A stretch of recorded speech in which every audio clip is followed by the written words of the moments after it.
అందరికీ వందనాలండి.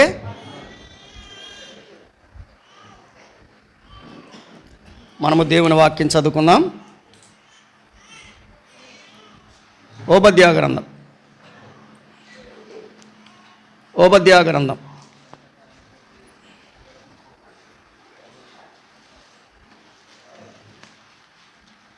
మొదటి అధ్యాయం, అంటే ఒకటే అధ్యాయం కదా. ఓబద్యా గ్రంథం ఒకే అధ్యాయం. మనము కొన్ని వచనాలు ఓబద్యా యొక్క ప్రవచనం ద్వారా ఎదోమును గురించిన ప్రవచనాన్ని మనం చదువుకుంటున్నాం. మొదటి అధ్యాయంలో మనం 7వ వచనం నుంచి చదువుకుందాం.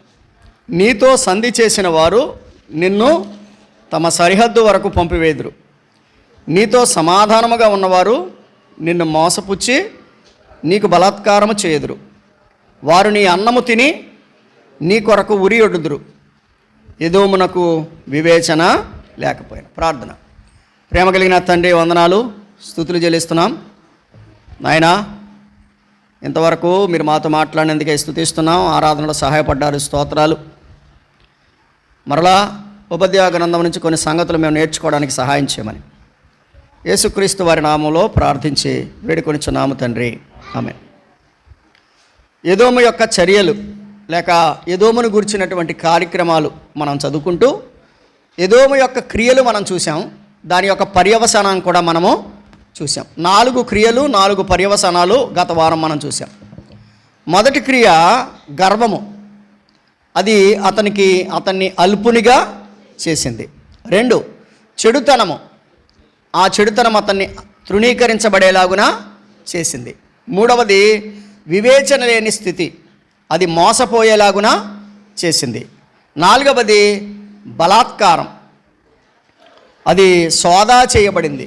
అనగా బలాత్కారముతో సంపాదించినటువంటి సొమ్మంతా ఏం చేయబడింది? సోదా చేయబడింది. ఇక మిగిలిన విషయాలు నేను జ్ఞాపకానికి తెస్తాను. 11వ వచనములో మరొక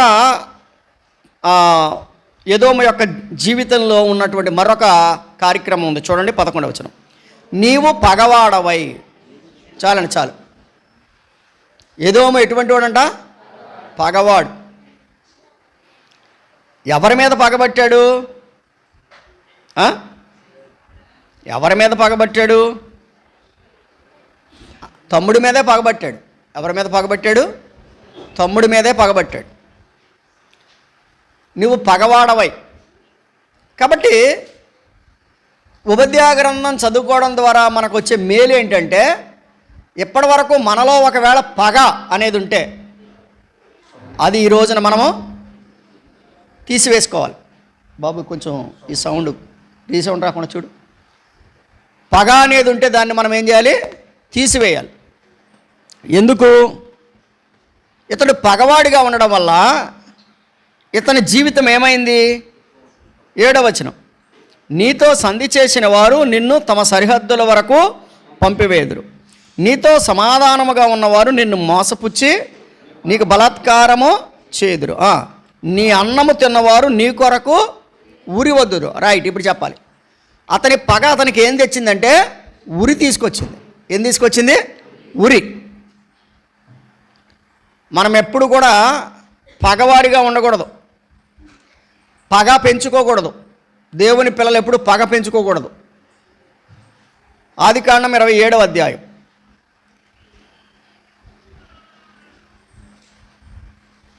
ఆదికాండం 27వ అధ్యాయం 41వ వచనం. తన తండ్రి యాకోబుకిచ్చిన దీవెన నిమిత్తము ఏశావు అతని మీద పగపట్టెను. ఎందుకు పట్టాడు పగ? దీవెన నిమిత్తం. గుర్తుపెట్టుకోండి, దీవెన ఎవరికి ఇవ్వాలో అది తండ్రి చిత్తం, మన చేతుల్లో ఉండదు. మన భక్తిని బట్టి, మన గొప్పతనాన్ని బట్టి దేవుడు దీవించడు. ఆయన చిత్త ప్రకారంగా మనల్ని దీవిస్తాడు. ఆయన చిత్తంలో ఎవరుంటే వారికి దీవెన ఉంటుంది.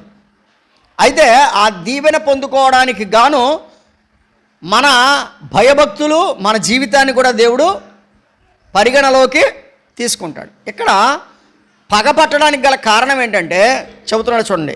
తన తండ్రి యాకోబుకి ఇచ్చిన దీవెన నిమిత్తము ఏశావు అతని మీద పగపట్టాడు. పగపట్టి ఏమంటున్నాడంట, మా నాన్న చచ్చిపోయేలా ఉన్నాడు, మా నాన్న ముసలోడైపోయాడు, ఈ ముసలోడయ్యే టైంలో చంపడం ఎందుకులే, తర్వాత చంపుతామని.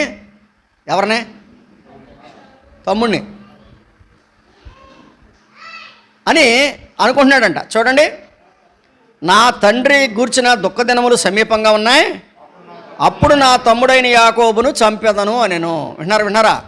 పగ ఎంతవరకు తీసుకెళ్ళింది? చంపుతాను. పగపట్టి చివరికి ఏమంటున్నాడంటే, నా తమ్ముడిని ఏం చేస్తాను? చంపేస్తాను. కయ్యను ఏం చేశాడు? హేబేలును చంపేశాడు. కాబట్టి మీరు ఎక్కడ చూసినా కయ్యనికి ఆశీర్వాదం లేదు, ఈ పగపట్టినటువంటి ఎదోముకు ఆశీర్వాదం లేదు. నేను అంటాను, నీకు కూడా ఎవరి మీదైనా పగ ఉంటే నీకు కూడా ఆశీర్వాదం 6 కిలోమీటర్ల దూరంలో ఉందని జ్ఞాపకం చేసుకో. ఆ మాట ఎందుకు చెప్తున్నానంటే, ఆశీర్వాదం నీ దగ్గర లేదు. పగ ఎవరి దగ్గర ఉంటే వాడి దగ్గర ఏముండదు? ఆశీర్వాదం ఉండదు. లేవీ కాండం 19వ అధ్యాయం, లేవియా కాండం 19వ అధ్యాయం 17వ వచనం చదువుతారా?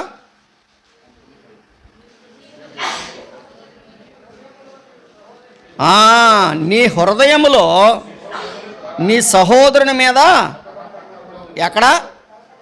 పైకి బాగానే మాట్లాడుతున్నావు, హృదయంలో ఏముంది? పగ. నీ హృదయములో నీ సహోదరుని మీద పగ పట్టకూడదు. నీ పొరుగువాని పాపము నీ మీదకి రాకుండానట్లు నువ్వు తప్పక వారిని, అంటే పక్కోడు తప్పు చేస్తున్నప్పుడు నువ్వు కూడా నోరు మూసి కూర్చున్నామనుకో, నువ్వు కూడా పాపం చేసినట్టే. పక్కోడు పాపం చేస్తున్నప్పుడు వాడిని ఏం చేయాలంటే గద్దించాలంట. వాడు తిట్టుకున్నా సరే గద్దించాలి. నీ హృదయంలో ఏం చేయకూడదు? నీ హృదయంలో నీ సహోదరుని మీద పగబట్టకూడదు. ఏశావు ఏం చేశాడు? హృదయంలో. పైకి తీపిగానే మాట్లాడతారు లేండి, పై కబుర్లన్నీ తీయగా ఉంటాయి. అందుకనే ప్రభు చెప్పాడు, హృదయం అన్నిటికంటే అది. మోసమేమో హృదయంలో ఉంది, మాటలేమో నోట్లో నుంచి వస్తున్నాయి. ఏది మంచిగా తీయగానే వచ్చేస్తాయి మాటలన్నీ. సామెతల గ్రంథం 10వ అధ్యాయం, సామెతల గ్రంథం 10వ అధ్యాయం 12వ వచనం. పగ కలహమును రేపును, ప్రేమ దోషములన్నిటినీ. కాబట్టి మనకి పగ కావాలా, ప్రేమ కావాలా? చెప్పండి. పగ, ప్రేమ? నిజంగా చెప్పండి. 2026లో పగను తీసి పక్కన పెడతాను, ప్రేమ కలిగి ఉంటానని చెప్పేసి నిర్ణయం చేసుకోండి.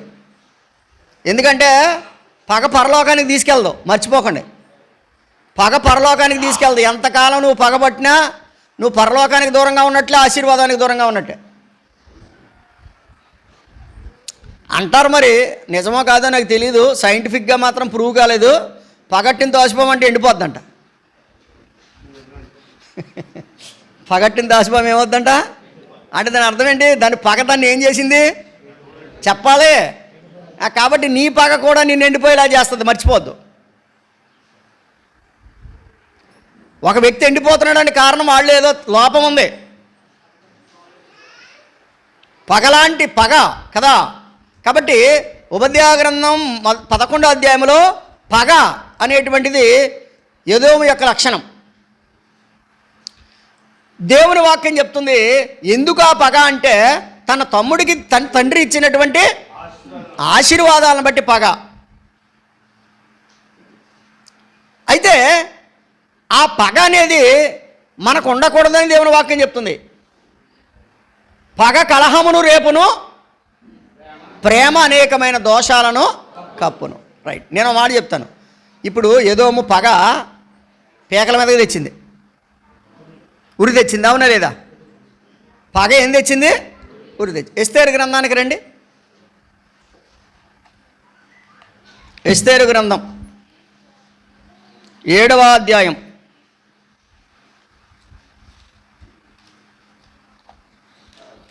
1 7వ అధ్యాయం ఎస్తేరు గ్రంథం 7వ అధ్యాయం 6వ వచనం చదువుతారా? ఎస్తేరు ఆ పగవాడు దుష్టుడైనా ఇప్పుడు చెప్పండి, హామానుకి హృదయంలో ఏముంది? పగ. హామానుకి పగ ఉంది, గుర్తుపెట్టుకోండి. హామానుకి పగ ఉంది, పదవి ఉంది. పగ ఉంది, పదవి ఉంది. పదవి యొక్క పదవి కాంక్ష లేక పదవి వల్ల అతనికి ఒక రకమైనటువంటి గర్వం వచ్చేసింది. యూదులేమో దేవునికి మాత్రమే నమస్కారం చేస్తారు, ఇంకెవరికి నమస్కారమో చేయరు. వీడు నాకు ఎందుకు నమస్కారం చేయడు అని మొర్దెకై మీద పగ పెంచుకున్నాడు. విన్నారా? మొర్దెకై మీద పగ పెంచుకున్నాడు. మొర్దెకై మీద పెంచుకున్నవాడు మొర్దెకై మీద ఉంచుకోవచ్చు కదా. మొర్దెకై యొక్క జనం ఎవరో? మొర్దెకై యొక్క జనం ఎవరో? అసలు ఆ జనమే లేకుండా చేద్దాం అనుకున్నాడు. ఎంత పగో చూసారా? ఒక్క వ్యక్తి మీద పగ ఆ జాతి అంతటికి అతడు వర్తింప చేశాడు.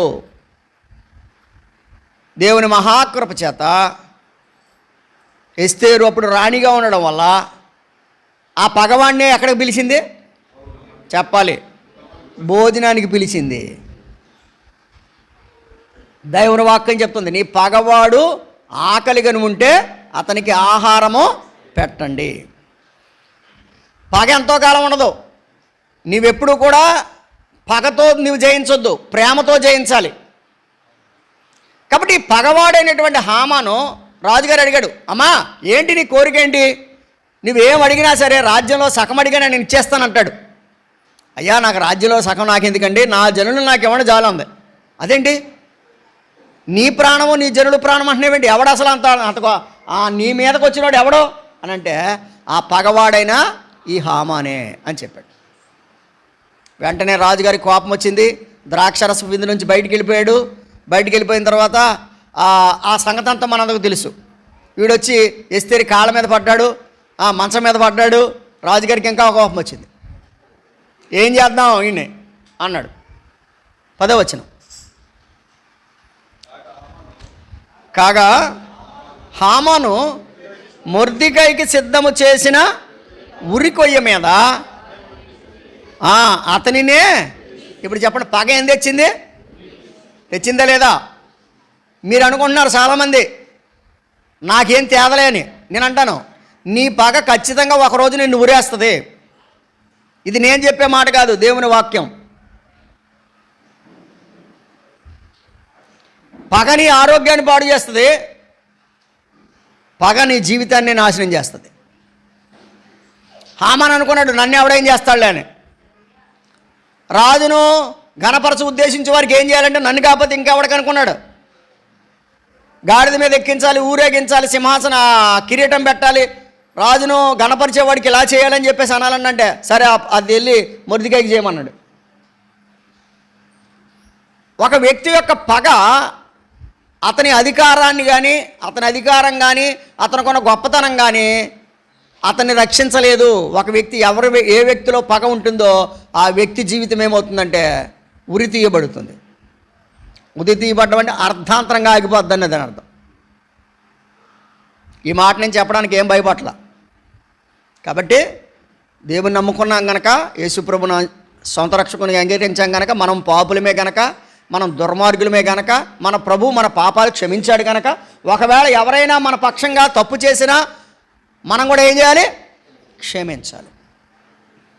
పగ పెంచుకోవద్దు. పగ నువ్వు కలిగి ఉంటే నీ జీవితానికి ముగింపు దగ్గరలో ఉందని గుర్తుపెట్టుకో. కాబట్టి హామాను పగవాడు ఆ పగ చివరికి ఎక్కడికి తీసుకొచ్చింది? ఉరికి తీసుకొచ్చింది. కాబట్టి ఎదోము యొక్క పగ ఎదోమును ఎక్కడికి తీసుకెళ్ళింది? ఉరి వైపుకు నడిపించింది. ఎవరి కొరకైతే ఉరి కంబం తయారు చేశాడో ఆ ఉరి కంబం మీదే అతడు ఉరి తీయబడ్డాడు. దేవుని వాక్యం చెప్తుంది, నీవు చేసినది నీ నెత్తి మీదకి వచ్చును. కాబట్టి 4వ విషయము, 5వ విషయం ఏంటంటే అతడు పగ కలిగిన వాడు. కాబట్టి ఆ పగ అతనికి ఏం తీసుకొచ్చింది? ఉరిని తీసుకొచ్చింది. రైట్. 11వ వచనం మరలా చదువుదాం రండి. ఉపద్యాయ గ్రంథం 1వ అధ్యాయం 11వ వచనం. నీవు పగవాడవై నీవు పగవాడవై నిలిచిన దినమందు, పరదేశులు వారి ఆస్తిని పట్టుకొని పోయిన దినమందు, అన్యులు వారి గుమ్మములలో చొరబడి యెరూషలేము మీద చీట్లు వేసిన దినమందు నీవు వారితో వినాలి. ఇప్పుడు యాకోబు అనగా ఇశ్రాయేలు జనాంగం మీదకి కొంతమంది దోచుకునేవారు వచ్చారంట. దోచుకునేవారు వస్తే వాళ్ళేమో పగతోటి వచ్చారు, లేకపోతే కోపంతో వచ్చారు, లేకపోతే ఎందుకో వచ్చారు, వీళ్ళని దోచుకుని వెళ్ళిపోవడానికి వచ్చారు. పక్కన అన్నయ్య ఉన్నాడు. పక్కన ఎవడున్నాడు? అన్నయ్య ఉన్నాడు. అన్నయ్య ఏం చేయాలి? ఎరా మా తమ్ముడిని దోచుకెళ్ళిపోతారా అని అనాల. కానీ వీడేం చేశాడంట? నీవు పగవాడివై నిలిచిన దినమందు పరదేశులు వారి ఆస్తి అంటే ఇశ్రాయేలీల ఆస్తి పట్టుకుపోయిన దినమందు, అన్యులు వారి గుమ్మములలో చొరబడి యెరూషలేము మీద చీట్లు వేసిన దినమందు నీవు కూడా వారితోటి. ఇప్పుడు చెప్పండి, ఏదోము చేసింది తప్ప న్యాయమా? ఏంటి? ఏం చేశాడు? తప్పేంటి? పగవాడితో కలిసిపోయాడు. ఈ పగవాళ్ళు ఎవరికి పగవాడు? నాకు కాదు కదా, నా తమ్ముడికి కదా అనుకున్నాడు. అవును, అర్థమవుతుందా? ఈ పగవాడు నా మీదకి రాలేదు. ఎవరి మీదకి వచ్చాడు? నా తమ్ముడి మీదకి వచ్చాడు. నా తమ్ముడి మీదకి వచ్చిన పగవాడు నా మీదకి రాలేదు కదా అని చెప్పి వీడు పక్కనుంటే బాగుండు, వీడు కూడా కలిసాడంట వాళ్ళలో. ఒకసారి చెట్లన్నీ గొడ్డలను అడిగినాయి అంట. చెట్లన్నీ కలిసి గొడ్డలను అడిగినాయి అంట. గొడ్డలే నువ్వు ఎంత వేగంగా మమ్మల్ని అన్నింటినీ నరుక్కుంటూ వెళ్ళిపోతున్నావు, నీకు ఈ బలం ఎక్కడది అని. అప్పుడు గొడ్డలు అందంట, నాకేమీ బలం లేదు, మీలోడు ఒకడు వచ్చి నాలో దూరాడు, అందుకని నాకు బలం వచ్చింది అందంట. నాకేం బలం లేదు, మీలో కూడా ఒకడు వచ్చి నాలో దూరాడు, అందుకని నాకు బలం వచ్చింది, లేదని నాకెక్కడది బలం అందట. ఇప్పుడు ఏదో చేసిన పని అదే. కొంతమంది మన సహోదరునికి నష్టం కలుగుతున్నప్పుడు మనం దాంట్లో దూరి మనం సంతోషించకూడదు. ఇక్కడ మనకు అబ్రహాము మాదిరి. ఇక్కడ ఎవరు మనకు మాదిరి?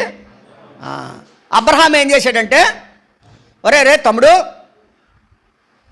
నువ్వు ఎడం వైపుకి వెళ్తే నేను కుడివైపుకి వెళ్తాను, నువ్వు కుడివైపుకి వెళ్తే నేను ఎడం వైపుకి వెళ్తాను, ఎందుకంటే మన ఆస్తి అంతగా దేవుడు ఆశీర్వదించాడు. కాబట్టి నీ గొర్రెల కాపరలు నా గొర్రెల కాపరలు అత్త మన దెబ్బలాడుకోవడం దేనికి? కాబట్టి నువ్వు ఆ పక్కకి వెళ్తే నేను ఈ పక్కకి వెళ్తాను, ఏది కోరుకుంటావో కోరుకో అన్నాడు పెద్దోడు. వీడేమన్నాడు? ఏంటన్నా అలాగంటావేంటి, నన్ను పెంచి పోషించినోడు నువ్వే కదా, నీ దగ్గరే ఉంటాను, కాపర్లు దెబ్బలాడితే మన మందలం దూరం చేద్దాం కానీ మనం ఎందుకు దూరం అవుదామని అనలా. ఎవరు? లోతు ఏమనాలా? నిజానికి మందలను దూరంగా పెడదాం, నీ మందనం పక్కన పెట్టుకుందాం, నా మందనం మనం ఒక చోటే ఉందాం అనాలా. ఎవరు? లోతు. కానీ లోతు ఏమన్నా తెలుసా? ఎలా చూసాడంట, చూస్తే పచ్చగా ఉన్న ఏరియా కనబడిందంట. అబ్బా, నా మందలకు మంచి ప్లేసే దొరికిందని చెప్పి పచ్చగా ఉన్న ఏరియాను కోరుకుని వెళ్ళిపోయాడు. రాళ్ళు రప్పలు మిగిలిన ఎవరికి? ఇప్పుడు చెప్పాలి. ఇప్పుడు ఇంతకీ అబ్రహాంకి కోపం రావాలా, ప్రేమ పుడుతుందా? కోపం రావాలి. కానీ ఏం జరిగిందంటే, లోతు అక్కడికి వెళ్ళాడు, సొదొమకు వెళ్ళాడు. వెళ్ళిన ప్రాంతంలో జరిగింది ఏంటంటే, 5 రాజులు వచ్చి వీడిదంతా ఆస్తిని అంతా ఎత్తుకుపోయారు. ఆస్తిని, భార్యని, పిల్లల్ని మొత్తం ఎత్తుకుపోయారు. ఈ సంగతి హెబ్రీయుడైన అబ్రహాంకి వినబడింది. భలే జరిగిందిలే, వీడికి అలాగే జరగాలి అంటాను నేనైతే. మరి మీరేమంటారో తెలియదు, కానీ భక్తిపరులుగా మీరేమంటారో తెలియదు, కానీ నేనైతే నేను భలే జరిగిందిలే అంటాను. కానీ అబ్రహాం ఏమన్నాడు తెలుసా? అరే 318 మందికి ట్రైనింగ్ ఇచ్చాడంట. ఎవరు? అబ్రహాం. 318 మందిని తీసుకొని రండి. ఆదికాండం 14వ అధ్యాయం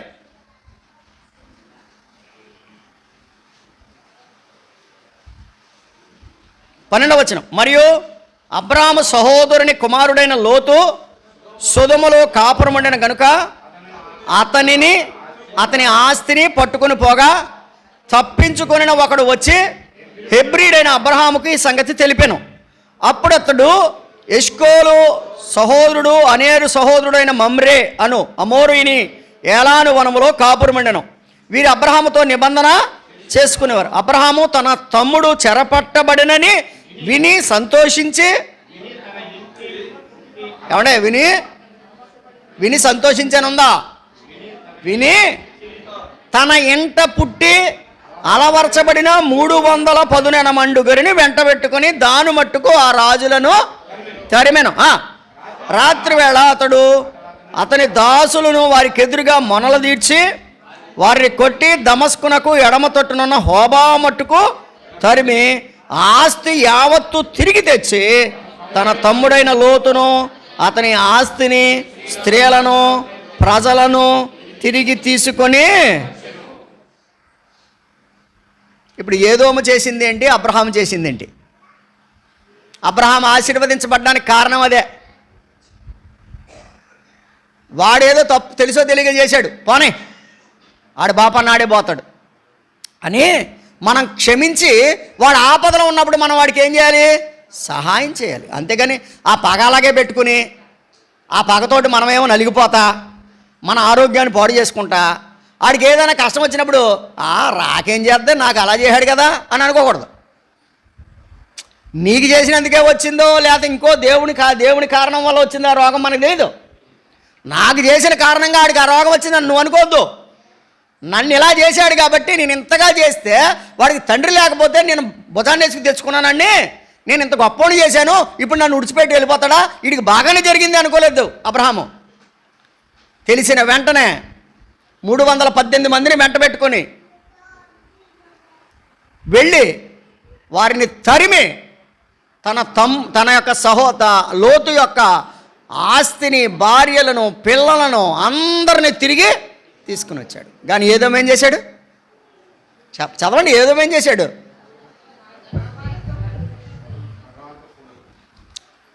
పదకొండవ వచనం, వారు గుమ్మములలో చొరబడి యెరూషలేము మీద చీట్లు వేసిన దినమున నీవు వారితో కలిసిపోయావు. అబ్రహాం కూడా కలిసిపోయి మొత్తం పట్టుకెళ్ళిపోడరా, వీడికి ఏమి ఉంచొద్దని అన్నాడా? అనలేదు. కాబట్టి ఇప్పుడు చెప్పాలి, క్రైస్తవులు కలిసిపోతారా, మేలు చేస్తారా? మేలు చేయాలా, కలిసిపోవాలా? మేలు చేయాలి. నిజంగా మనల్ని తిట్టిన సహోదరుడికే, మనల్ని భయంకరంగా బూతులు తిట్టిన సహోదరుడు రోడ్డు మీద పడిపోయాడండి. లేవనెత్తాలా లేవనెత్తొద్దో చెప్పండి. మన మీద కక్ష కట్టినా పగపట్టినా లేవనెత్తాలా వద్దా చెప్పండి. యేసుప్రభువారు యేసుప్రభుని పట్టుకోవడానికి కత్తులు గుద్దీలు పట్టుకుని వచ్చారు కొంతమంది. పేతురు గారికి కత్తి తట్టుకుని చెవి కోశాడు. కానీ యేసుప్రభు వారు ఏమనాలి? బలే చేసేవలే అనాలి. కానీ ఏమన్నాడు ప్రభు? కత్తి పట్టుకున్నవాడు కత్తితోనే చేస్తాడు, కత్తి వరలా పెట్టి ముందు అన్నాడు. ఆ మల్కు అనే వాని యొక్క చెవిని పట్టుకుని మరలా అతనికి అతికించాడు. గమనిస్తున్నారా? మనం ఎప్పుడు కూడా ఏం చేయాలంటే మనం పగవారితో కలిసిపోకూడదు. నీ తమ్ముడి మీదకి చాలామంది వచ్చారా, వాళ్ళు పట్టణాన్ని చీట్లు వేసేసుకుంటున్నారా? చీట్లు వేసుకుంటే నాకు కూడా సీట్ అయ్యండి అంటాడు. వీడు ఏమన్నాడు? నాకు కూడా సీట్ అయ్యండి అంటాడు. అందువల్ల ఈ పగ లేకపోతే ఈ దోచుకునే వారితో కలిసిపోయి అతడు ఏం చేసుకున్నాడు? 15వ వచనం, ఉపదేశ గ్రంథం 1వ అధ్యాయం 15వ వచనం, యెహోవా దినము అన్యజనులందరి మీదకి వచ్చును, అప్పుడు నీవు చేసినట్టే నీకు చేయబడును, నీవు చేసినదే నీ నెత్తి మీదికి, నీవు చేసింది నీ నెత్తి మీదికి వచ్చును. రైట్. ఇప్పుడు యాషావు చేసింది యాషావు నెత్తి మీదికి రావాలి. రండి, మీకు ఒక సంగతి చెప్తాను రండి.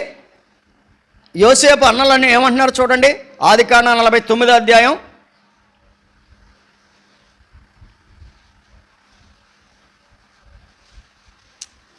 49వ అధ్యాయం 5వ వచనం. షిమ్యోను లేవి అనేవారు సహోదరులు.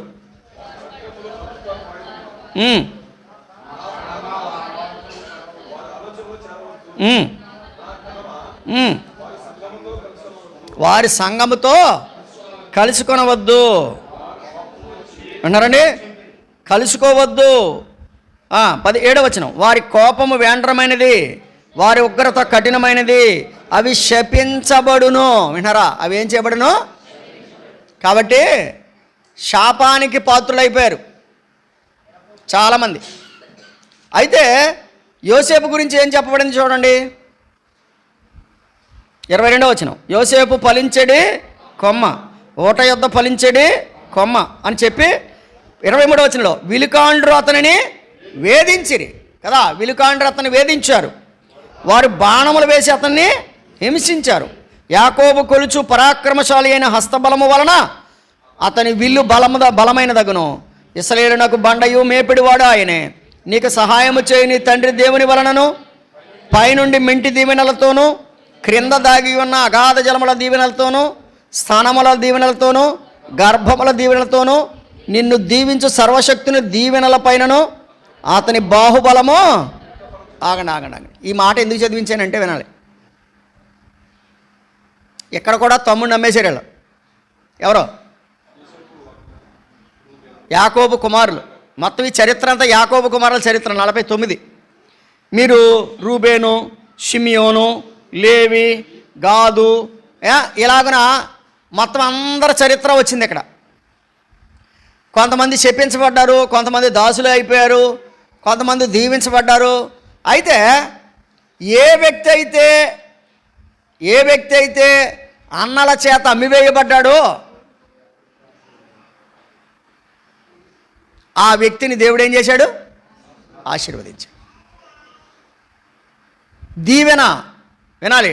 పగ ఉన్నవాడేమో వినయించబడ్డాడు. చూడండి, పగ 49:7లో వారి కోపము వేండ్రమైనది అన్నాడు. 6వ వచనంలో కోపము వచ్చి మనుషులను చంపిరి అన్నాడు.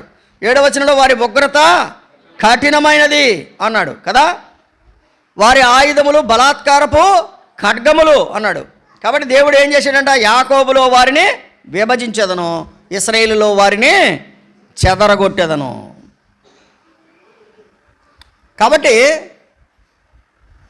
వీళ్ళందరూ ఎవరంటే అమ్మేద్దాం అన్నవాళ్ళు. ఒరే వద్దురా, అమ్మొద్దురా, ఆడేం పాపం చేసి వెళ్ళారా అన్నవాడు ఒక్కళ్ళేడు. మళ్ళీ ఆ అంగి పట్టుకెళ్ళి తండ్రి దగ్గర కట్టుకెళ్ళి అంటారు, ఇది నీ కొడుకుదేమో చూడు అంటున్నారు. ఓ మేక పిల్లని చంపేశారంట. ఇంకా అత్తమానం మేకలను కోసుకోవడం తింటవేళ పని, ఇంకా అంతకనే ఉంది. అదే చెప్పేవాడు యోసేపు ఇంటికి వచ్చి వాళ్ళ నాన్నతోటి, నాన్న వీళ్ళు ఎలా చేస్తున్నారు, పార్టీలు చేస్తున్నారు వీళ్ళందరూ. అది నచ్చలేదు. జరిగింది ఏంటంటే పగబట్టారు, మరింత పగబట్టారని ఉంది కదా. ఉందా లేదా? వచ్చిన వాళ్ళని చూపించడానికి సమయం లేదు కాబట్టి నేను పరిగెడుతున్నాను. పగబట్టారు, మరింత పగబట్టారు. పగపట్టిన వాళ్ళందరూ ఆశీర్వదించబడ్డారా? చెప్పండి. లేదు. ఏ వ్యక్తి అయితే ప్రభు కొరకు హింసలు పొందాడు, ఏ వ్యక్తి అయితే ప్రభు కొరకు నలగొట్టబడ్డాడో ఆ వ్యక్తి దీవించబడ్డాడు. అయితే ఈ రోజున వినండి, అన్నలందరూ పగబట్టారు. పగబట్టి ఆఖరణ అంటారు, ఆదికాండం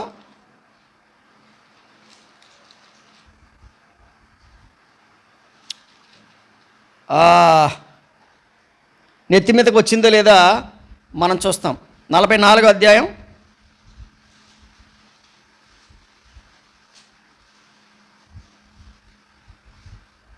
16వ వచనం. యోధా ఇట్లనెను, ఏలిన వారితో ఏమి చెప్పగలము? ఏమందుము? మేము నిర్దోషులమని ఎట్లు కనపరచగలము?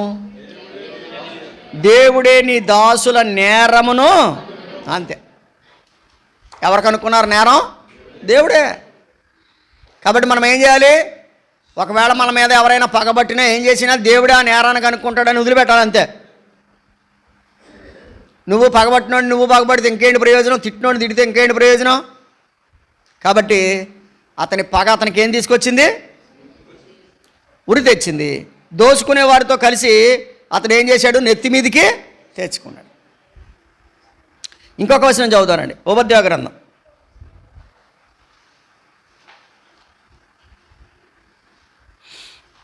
12వ వచనం. నీ సహోదరుని శ్రమానుభవ దినమును చూచి నీవు ఆనందమంద తగదు. నీ తమ్ముడు బాధపడుతుంటే నువ్వేం చేస్తున్నావు?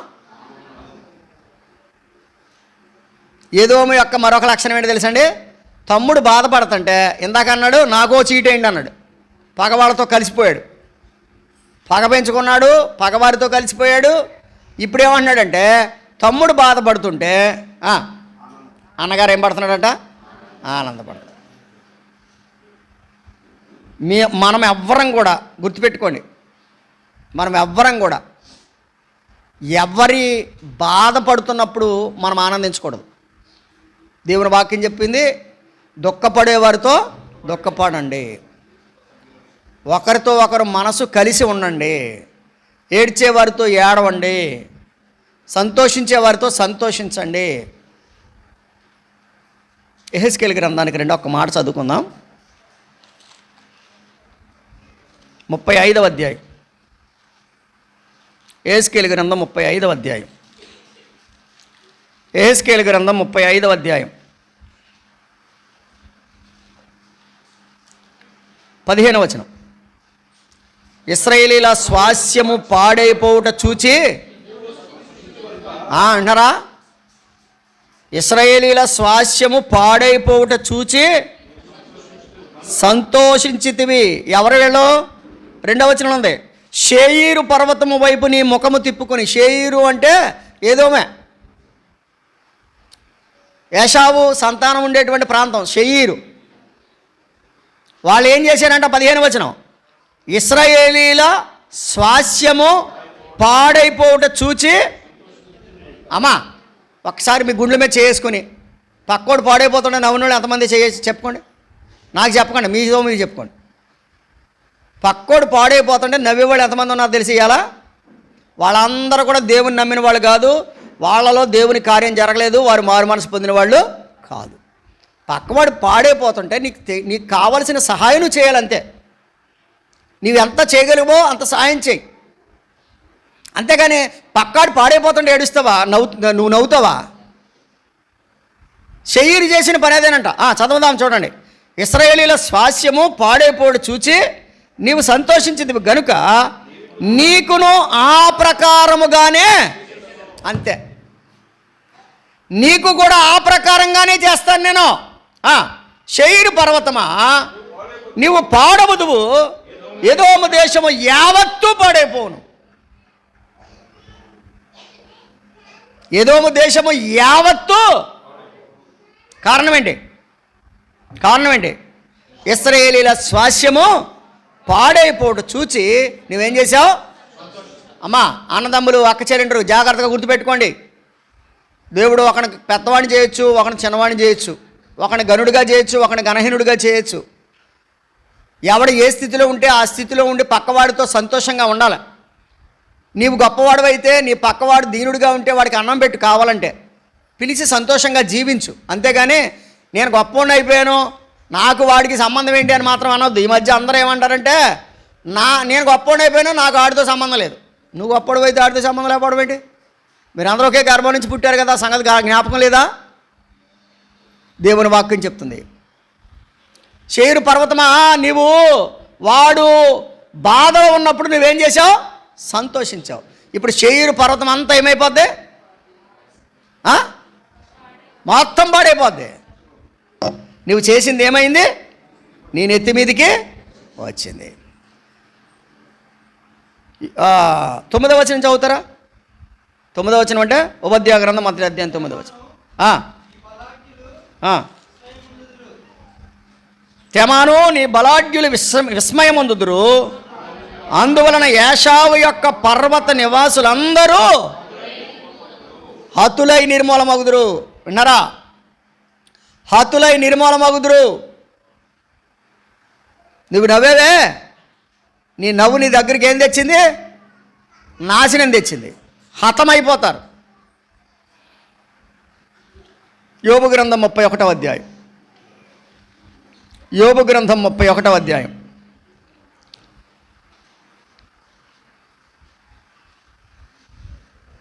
28 నుంచి. అది న్యాయాధిపతుల చేత శిక్షనందదగిన నేరమగును, నన్ను ద్వేషించు వారికి కలిగిన నాశంను బట్టి. అక్కడి నుంచి పట్టుకోండి. నన్ను ద్వేషించు వారికి కలిగిన నాశనమును బట్టి నేను సంతోషించిన ఎడలను, అతనికి కీడు కలుగుట చూసి నేను ఉల్లసించిన ఎడలను నేను అలాగూ చేయలేదు. అతని ప్రాణమును నేను శపించలేదు. పాపము చేయుటకు నా నోటికి నేను చోటియ్యనే లేదు. అతడు పెట్టిన భోజనము తిని తృప్తి పొందిన వారిని బట్టి చూపింపగల వారు ఎవరని నా గుడారం నివసించే వారందరూ పలుకని ఎడలను పరదేశిని వీధిలో ఉండనియక నా ఇంటి వీధి తలుపులు తెరిచితిని కదా. ఇక్కడ చాలా సంగతులు ఉన్నాయి, అన్నీ చెప్పడానికి సమయం లేదు. ఒక విషయం చెప్తాను చూడండి. 29 నన్ను ద్వేషించు వారికి కలిగిన నాశనం బట్టి నేను సంతోషించిన ఎడలా. నన్ను ద్వేషించే వారికి నాశనం కలిగినప్పుడు నేనేం చేయకూడదు? సంతోషిస్తే ఏంటంటాడు? 28వ వచనంలో ఉంది, అది న్యాయాధిపతుల చేత శిక్షనందదగిన నేరం. నేను సంతోషించడం అనేది నేరం.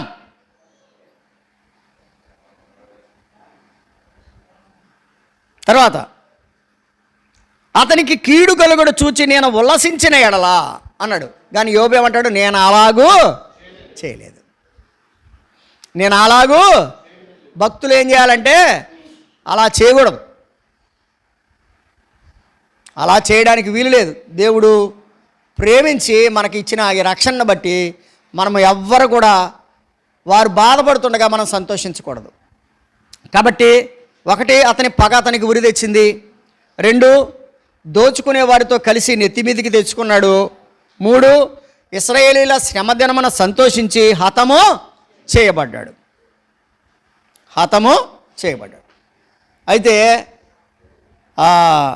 ఎదోముకు కలిగిన నష్టం ఏంటి, యాకోబుకు కలిగిన దీవెన ఏంటో ఇందులోనే 3 మాటలు ఉన్నాయి చూడండి. ఎదోముకు కలిగిన నష్టం 18వ వచనం, యాకోబు సంతతి వారు అగ్నియు, యోసేపు సంతతి వారు మంటయు అగుదురు. ఏశావు సంతతి వారు వారికి కొయ్యకాలుగా ఉందురు. ఏశావు సంతతిలో ఎవరునూ తప్పించుకొనకుండా, వినాలి, ఏశావు సంతతిలో వాళ్ళు ఎవరు కూడా తప్పించుకోలేరు.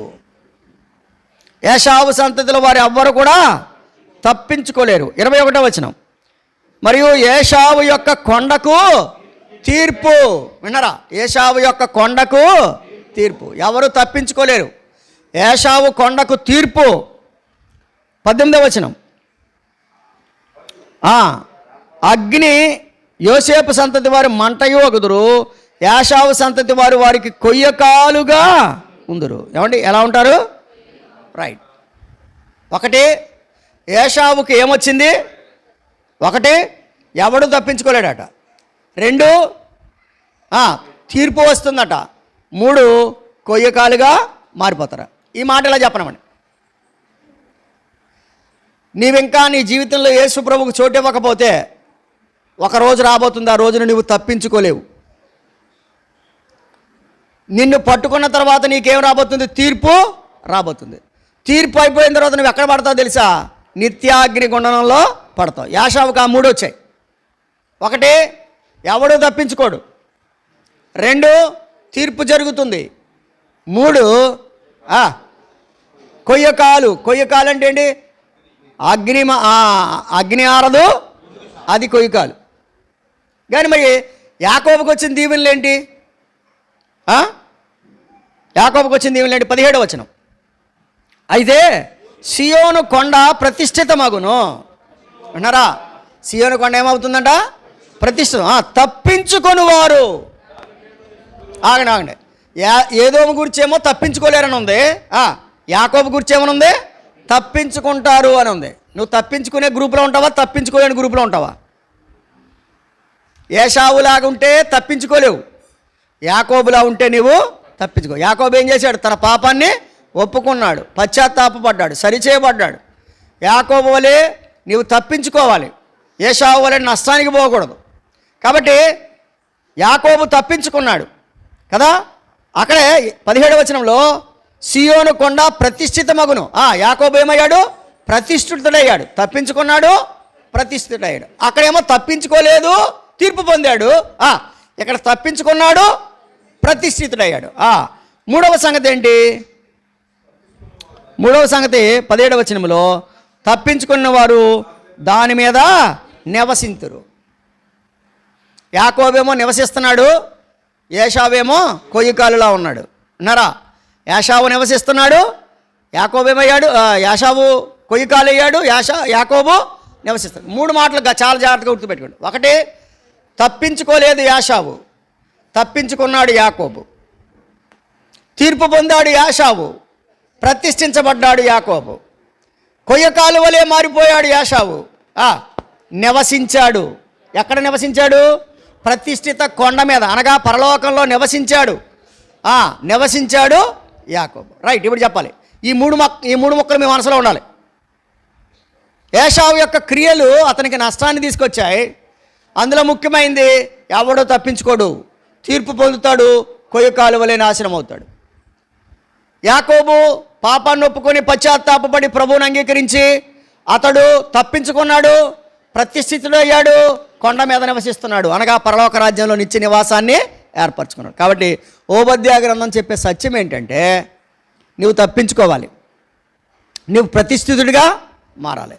నీవు ఆ నూతనమైన సియోను కొండ మీద, ఆ నూతనమైన యెరూషలేములో నీవు నేను జీవించాలి. మనం కొయ్యకాలులా ఉండడానికి వీలు లేదు, అంటే నరకానికి వెళ్ళడానికి వీలు లేదు. రైట్, ఇప్పుడు ఓబద్యా గ్రంథం 2 క్లియర్గా చెప్పింది. ఒకటి నరకానికి పోయే జనం, మరొకరు పరలోకానికి వెళ్ళే జనం. కాబట్టి నువ్వే జనం. కాబట్టి యేసు ప్రభువును నమ్మండి, విశ్వాసం ఉంచండి.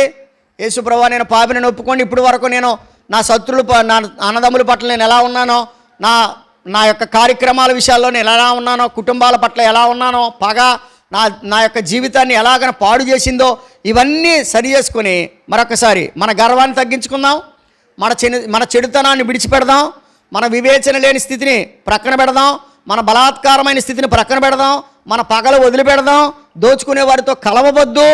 ఇశ్రాయేలు మన పక్కవారు, మన సహోదరులు బాధపడుతున్నప్పుడు మనము సంతోషించవద్దు. యేసుక్రీస్తునందు విశ్వాసం ఉంచి మనమందరం నిత్యరాజ్యంలో వారసులమవుదాం. దేవుడి మాటలు మన కొరకు దీవించునుగాక. ప్రేమగల తండ్రి, వందనాలు, స్తుతులు చెల్లిస్తున్నాం.